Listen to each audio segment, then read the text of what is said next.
নমস্কার, আমি সুমিতা রান্নাঘর থেকে সুমিতা বলছি। আমি আপনাদের আজকে একটা রেসিপি দেখাবো, একটা মাছের রেসিপি। তার নাম দিয়েছি হালকা পাতলা মাছের ঝোল।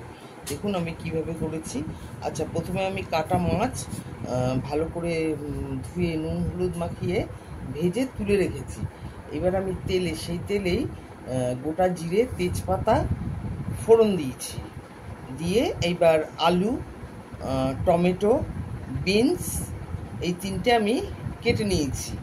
নিয়ে এবার আমি সেগুলো ছেড়ে দিয়েছি। দিয়ে ভালোভাবে নাড়াচাড়া করে নুন হলুদ দিয়ে ভালোভাবে একটু কষিয়েছি। কষিয়ে অল্প আদা থেতো করে দিয়েছি ওপর থেকে মিহি করে, আর জিরের গুঁড়ো দিয়েছি। দিয়ে ভালোভাবে কষিয়ে বেশ অনেকটা পরিমাণ জল ঢেলে দিয়েছি, আর টমেটো একটু বেশি করে দিয়েছি।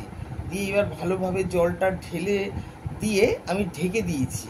দিয়ে এইবার যখন সমস্ত তরকারিগুলো ফুটে বেশ সুন্দর সেদ্ধ হয়ে গেছে, তখন আমি ওপর থেকে ওই ভাজা মাছগুলো ওপর থেকে ছড়িয়ে দিয়ে একটু শিমলা মির্চের গুঁড়ো দিয়েছি রং হওয়ার জন্য, আর দিয়ে আবার ঢেকে দিয়েছি।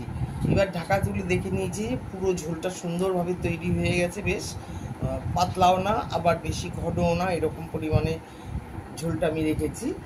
আর উপর থেকে আমি কটা কাঁচা লঙ্কা আর শুকনো লঙ্কা ছিঁড়ে উপর থেকে দিয়েছি। দিয়ে ঢাকা দিয়ে দিয়েছি। তার কিছুক্ষণ রেখে নামিয়ে দেখুন এইরকম হয়েছে। এই ঝোলটা আপনারা করবেন লেবু দিয়ে, গরমের দিনে খেতে কিন্তু খুব সুন্দর একটা উপাদেয়, সুন্দর একটা রান্না। এই রান্নাটা আপনারা করবেন, আশা করি আপনাদের পছন্দ হবে।